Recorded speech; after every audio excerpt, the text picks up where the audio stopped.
sebelah mana. Tapi pertanyaan ini umumnya itu kapan terjadi? Terjadinya ketika kita lagi ngantri sesuatu misalnya. Ngantri sesuatu,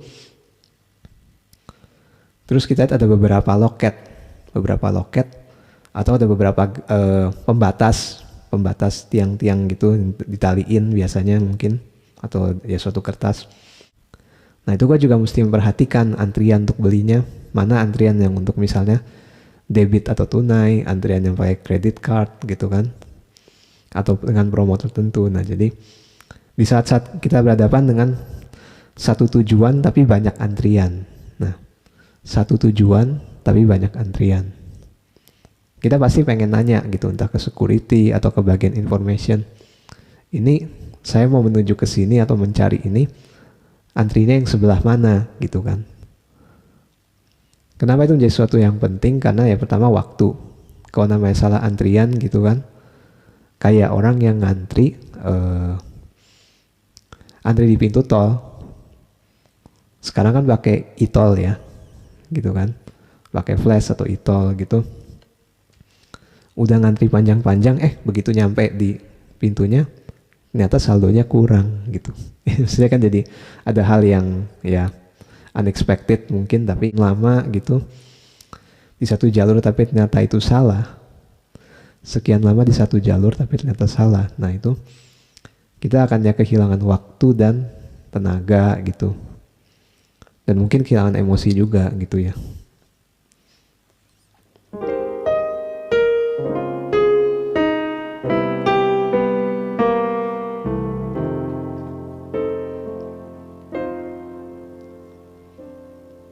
Tapi memang sedikit orang yang mengakui pengalaman-pengalaman mereka menyerobot orang gitu kan. Tapi pengalaman diserobot itu sangat banyak gitu kan, sangat banyak. Banyak juga yang membicarakan mengenai ibu-ibu yang nyelak antrian di Indomaret atau minimarket lainnya gitu kan. Gua sendiri jarang mengalami sih, tapi ya pernah. Di supermarket atau minimarket ketika gua mau diselak, biasanya kita pasti tahu ya, ada perkiraan kira-kira kapan kita nih bakal kena diserobot gitu atau diselak. Biasanya gue akan menggeser sedikit badan gue untuk menegaskan kalau gue ngantrinya di sebelah sini gitu. Jadi ini posisi yang gue yakini, karena kebanyakan orang nyelak itu, kalau positive thinkingnya karena mereka itu kurang tahu jalur antrian yang benar. Meskipun gue yakin ada orang-orang yang emang nyerobot karena sengaja gitu, ada karena kebiasaan buruk, itu pasti ada. Entah itu bakery mungkin, atau toko lain, restoran atau apa, pokoknya yang ya kafe mungkin gitu kan. Gue pernah ngalamin juga di beberapa kafe gitu ya, yang jalur antriannya kurang ditunjukkan dengan jelas gitu. Ini catatan juga kalau ada misalnya teman-teman yang punya usaha kafe atau ya koneksi dengan yang usaha kafe, ini catatan sedikit aja gitu. Jadi ini tidak akan mengganggu atau merusak estetika sebenarnya dengan menerapkan batasan jalur antrian yang jelas gitu. Karena itu berpotensi ya bikin gak enakan gimana sih gitu. Jadi antar pengunjung bisa saling merasa gak enak, dan kalau pas orang kasirnya misalnya atau yang melayani di counter itu kurang aware dengan siapa yang datang duluan, itu kan memicu hal-hal yang pengalaman yang kurang enak ya. Jadi sebaiknya jalur antrian itu dibatasi dengan jelas gitu. Diserobot, tapi gue juga pernah ngalamin karena gue mengikuti mayoritas yang ngantri di suatu tempat yang ternyata kurang tepat, salah gitu. Gue jadi kebawa juga salah antri gitu. Itu dia masalah utamanya adalah mudah juga terbawa mayoritas, apalagi kalau di tempat yang kita mungkin baru datang ke situ, kita kurang familiar gitu kan. Tapi sambil kita mungkin berdiri nunggu antrian di situ, kita tetap perlu ngelihat sekeliling, memperhatikan, dan juga berlogika gitu. Karena kadang-kadang meskipun kurang ada batasan yang jelas,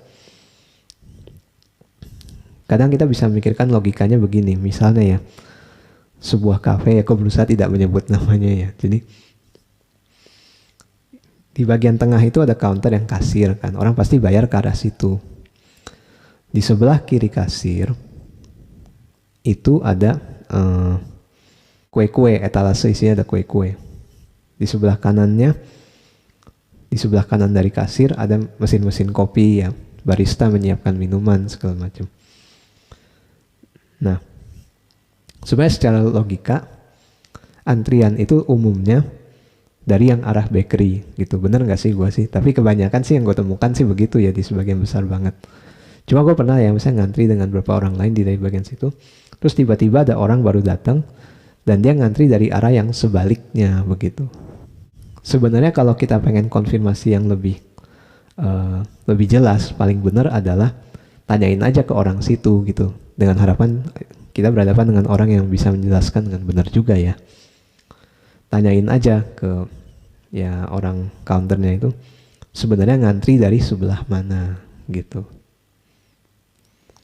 Jadi tentunya ketika ada orang yang nyerobot, gue berusaha untuk pertama tidak langsung address masalah itu dengan orang yang gue agak takut menyinggung secara langsung juga sebenarnya kan. Jadi gue nanya dulu, ini sebenarnya antrinya lewat sebelah mana gitu. Nah ini malu ini gue juga sorry juga nih, misalnya minta maaf juga kalau misalnya ada orang yang dalam jangan-jangan followers lagi atau friends gitu kan, pernah ada pengalaman diserobot antriannya sama gue gitu karena gak sengaja gitu. Percayalah, gue tidak sengaja ya. Kebanyakan orang yang menyerobot, kebanyakan itu tanpa memberitahu dulu alasannya apa gitu, tanpa kasih tahu dulu alasannya apa gitu. Ini suatu hal keanehan juga nih di masyarakat kita. Ada sih sebenarnya orang yang cara melompati antrian. Nah, ini bahasanya keren banget ya, melompati antrian gitu kan, dengan cara yang lebih benar gitu. Kita misalnya belanja sedikit, terus di depan ada orang yang belanja banyak banget gitu. Sementara antrian kasir yang lain pada jauh lebih heboh lah gitu ya. Orang depan itu bisa tahu-tahu mempersilahkan kita untuk melompati dia dulu, jadi kita duluan. Karena itu melihat barang gua dan nyokap lebih sedikit gitu. Dan juga sebaliknya, ketika kita belanjanya banyak, terus ada orang belakang yang belanja sedikit, kadang akan ada orang yang bertanya pada kita, boleh nggak saya duluan gitu. Nah kalau sudah seperti itu namanya memang melompati antrian dengan sopan gitu. Nah itu nggak masalah, karena itu kan dikomunikasikan dengan baik ya, berdua gitu kan, dua pihak. Tapi kalau yang namanya gak diomongin gitu kan, kebanyakan gitu kan main serobot gitu. Nah itu kebiasaan yang kayaknya sebelum bicara new normal, sebelum bicara transisi gitu kan, itu salah satu hal kecil yang harus diperbaiki dulu gitu.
ngantri dengan tertib, jangan nyerobot gitu ya.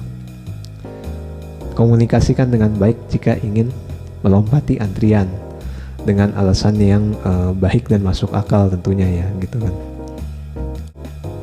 Di sisi lain, pernah nggak kita nanya tapi ternyata kita nanya ke orang yang salah? Oke, mungkin kalau salah kayak terlalu menghakimi ya, tapi orang yang kurang tepat gitu. Karena di situ mungkin kita lihat nggak ada kayak security atau orang information atau apa gitu. Kita nanya ke orang lain, orang random aja gitu, entah yang ngantri bareng kita atau somewhere orang lain, someone. Ternyata orang itu kurang tahu juga dan sok tahu gitu, kasih kita info yang kurang tepat gitu. Pernah juga kejadian sih, jadi gua dibawa jadi kayak agak muter gitu. Ketika nanya ke orang lain lagi, beda lagi ngomongnya gitu kan, jadi antrian jadi muter-muter gitu.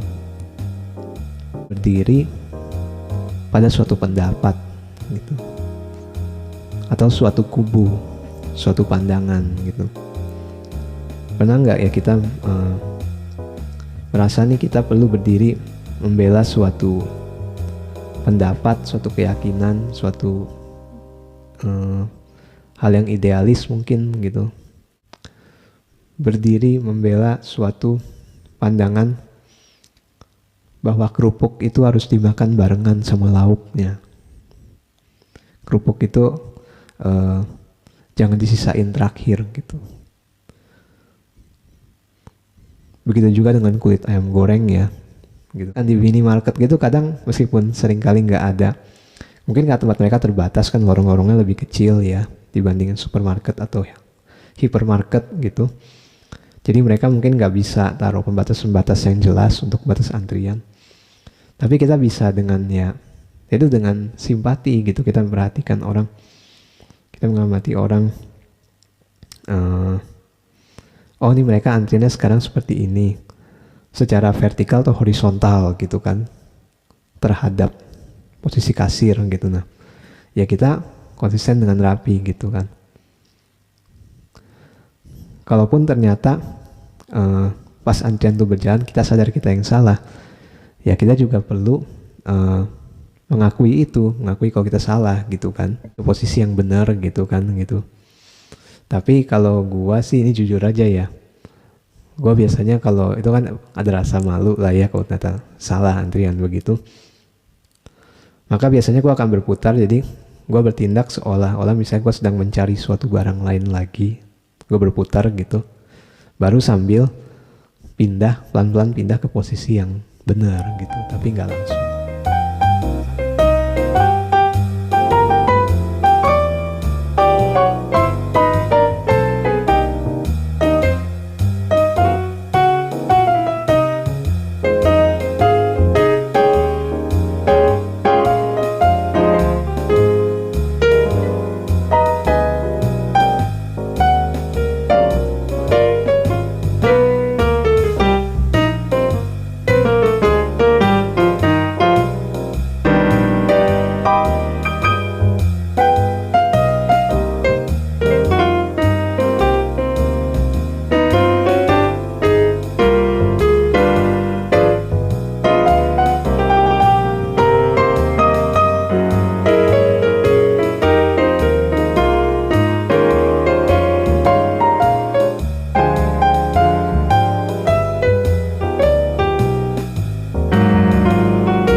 Suatu pendapat keyakinan, misalnya kita diajarin sama ya orang tua kita gitu, atau mungkin orang yang lebih senior tentang suatu tata cara sopan santun, misalnya kita lain keluarga mungkin ya tata caranya berbeda ya berhubungan dengan tradisi. Tapi misalnya atau dalam suatu organisasi misalnya gitu kan. Nah itu bisa beda-beda. Tapi misalnya kita diajarin sesuatu tata cara gitu. Dan kita pegang itu. Oh ini yang baik seperti ini, yang sopan seperti ini gitu kan. Yang dimaksud menghormati seperti ini gitu. Kemudian generasi berganti. Posisi kita yang junior. Akhirnya pelan-pelan kita masih bertahan di situ dan kita menjadi yang senior, yang di atas gitu. Yaitu muncul, tahun berganti muncul ada entah perkembangan teknologi, perkembangan tren, segala macam. Nah mungkin ada hal-hal yang akan berubah gitu dari tata cara itu. Nah itu bagaimana kita berdiri mempertahankannya gitu. Apalagi ketika posisi kita di tengah ya, bukan yang senior-senior banget tapi sudah mesti berhadapan dengan dan mengarahkan yang junior juga di bawah gitu kan. Dan bagaimana gitu. Seperti misalnya tata cara atau sopan santun ketika pengen misalnya collab atau pengen nge-cover lagu orang. Nge-cover lagu orang di sini maksudnya yang gue maksud di sini adalah cover untuk tujuan yang membawa profit gitu. Misalnya kan orang pengen bikin cover, kemudian upload di suatu platform yang bisa menghasilkan duit buat dia gitu. Monetisasi, bahasanya itu monetisasi. Jadi, nah itu tata caranya bagaimana gitu kan. Kalau pengen collab misalnya nih dalam hal yang mungkin lebih ringan ya, collab gitu seperti apa gitu. Maksudnya karena kita juga mesti mengetahui kondisi orang-orang yang ngajak atau diajak collab gitu kan. Kita masing-masing harus menyesuaikan. Kita nggak bisa memaksakan. Misalnya memaksakan apa? Lagu ini keren, yuk kita jadiin hari ini, misalnya hari ini juga gitu. Nah, jadi ini bukan soal benar atau salah, tapi kita bagaimana cara memahami kondisi setiap teman main kita gitu kan. Bukan cuma soal skill gitu, tapi soal waktu gitu kan, soal peralatan gitu. Dan juga soal bahkan termasuk ini hal yang mungkin kadang agak tabu atau malu-malu dibicarakan, yaitu soal kompensasi gitu. Jadi misalnya kita menuntut orang untuk bisa nggak bikin A, B, C atau tapi ya sebenarnya kita tahu itu tidak ada kompensasi yang secara langsung apa gitu. Nah kalau gua sih kurang enak gitu ya. Dan itu juga sebenarnya salah satu ini sebenarnya juga salah satu alasan mungkin kalau ada berapa yang pernah nanya, kok gue belum pernah mencoba untuk kayak ngajak siapa itu untuk nimbrung bareng di live gue tiap Sabtu ini gitu kan. Bukannya nggak pengen gitu, cuma kalau gue pribadi ya, gue sih merasa kurang enak aja gitu kalau gue merasa belum bisa ngasih mereka sesuatu yang cukup baik atau cukup setimpal untuk itu gitu. Tapi tetap gue fokus pada tujuannya, yaitu untuk memberi, berdonasi untuk kebutuhannya tenaga medis, untuk orang-orang yang pekerjaannya atau ekonominya terpuruk karena kondisi-kondisi saat ini gitu kan. Karena tujuan awalnya itu ya, gue fokus tentu persentasenya akan besar ke sana gitu kan. Gitu, jadi selama masih ada gitu meskipun sedikit, itu artinya masih ya ada suatu hal yang masih harus gue kerjakan ya, gue kerjakan gitu. Nah itulah termasuk bagaimana gue berdiri mempertahankan keyakinan bahwa di saat seperti ini, meskipun jenis pekerjaan gue termasuk yang paling terpuruk gitu kan, tapi ketika digerakkan atau gue juga sebenarnya terinspirasi dari beberapa teman-teman yang gue salut juga yang bikin live yang udah jauh lebih duluan dari gue gitu, bahwa masih ada semangat untuk berbagi, memberi meskipun ya kondisi kita juga seperti ini gitu kan.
antrian, dan kita ternyata berdiri sebelah yang salah, posisi yang salah. Kadang tuh gue lihat ya, beberapa orang tuh kadang ada yang ngeyel kayak gini ketika dikasih tahu posisi yang benar gitu. Jadi sebenarnya dia fokusnya ke tujuan apa yang dia mau, atau fokus ke posisi dia yang sekarang. Nah itu, orang mungkin dengan mudah menjawab, ya gue pasti fokusnya ke apa yang gue mau gitu kan. Tapi belum tentu gitu, secara tidak sadar atau kurang sadar mungkin, yang dia lebih fokus untuk pertahankan malah posisi dia saat ini, bahwa posisi dia itu benar. Ini suatu kesadaran yang unik ya, menarik ya, karena kita pikir dengan mempertahankan posisi kita benar, itu akan mempercepat atau mempermudah kita mendapatkan tujuan kita. Dalam perjalanannya, ketika kita mempertahankan suatu posisi yang ternyata salah untuk mendapatkan tujuan kita lebih cepat, kita akan mengorbankan lebih banyak. Justru kita jadi mengorbankan energi kita untuk berselisih gitu kan, dengan membela diri gitu, berantem sama orang-orang gitu kan. Ada juga soal yang cuek gitu setelah menyerobot terus gue dengar gitu kan, entah ibu-ibu lainnya atau bapak kayak ngedumel gitu kan, ih kok si ini nah gitu. Nah, jadi bagaimana dengan posisi berdiri kita dan cara kita mempertahankannya gitu kan. Ketika kita memilih untuk mengikuti peraturan, prosedur, orang sering pikir ketika prinsipnya dibawa ke prinsip hidup gitu ya, pandangan, oh berarti kompromi gitu kan. Terus ada rasa terusik gitu kalau idealisnya dia bukan begitu. Padahal ini bukan menyerang ideologisnya dia gitu secara pribadi, tapi bagaimana justru menyelaraskan pandangan dia dengan yang terjadi saat ini di lapangan gitu, membuatnya lebih relevan. Berpikir baik buruknya gitu. Masker, hal yang simple, tapi berapa banyak kita lihat berita ya, orang masih banyak yang bandel gak pakai masker gitu pada posisi yang semestinya mereka pakai gitu. Gue pun kan bukan orang, seperti yang gue pernah bilang, gue bukan orang yang kedemenan atau bisa dari dulu biasa kalau sakit pakai masker. Gue tuh orang yang gak suka juga pakai masker, tapi dalam hal kayak gini ya, gue menyesuaikan diri gitu loh. Jadi gue berdiri memang di posisi kenyamanan dan kesehatan yang gue yakini. Gue tidak berusaha menularkan orang juga gitu. Tapi gue juga bersedia ketika diarahkan ke posisi antrian yang lebih tepat gitu, yaitu jalur masker, peraturan saat ini gitu. Karena gue melihat ke tujuannya, apa yang mau didapat atau goalsnya apa gitu. Jadi yang gue cari atau gue pertahankan bukanlah posisi gue berdiri, bahwa gue membela diri posisi gue berdiri itu selalu benar gitu. Tapi karena gue fokus pada tujuan dan bagaimana cara yang benar gitu, cara yang oke, untuk ini orang kita sama-sama nih berjalan dalam satu antrian untuk ya tujuan yang sesuai gitu kan, mau mendapatkan suatu barang, suatu tujuan sesuai gitu. Nah, jadi di waktu berikutnya ketika nanti sesuatu atau berdiri mempertahankan suatu argumen, suatu posisi antrian, atau mungkin seperti mungkin ada beberapa anak muda yang berdiri mempertahankan cintanya mungkin. Nah itu juga perhatikan juga posisi Anda dan perhatikan tujuan Anda gitu ya. Sekali lagi, jadi ini bukan soal mempertahankan bahwa posisi berdiri Anda benar, tapi memastikan Anda berada di jalur yang benar untuk mencapai tujuan gitu.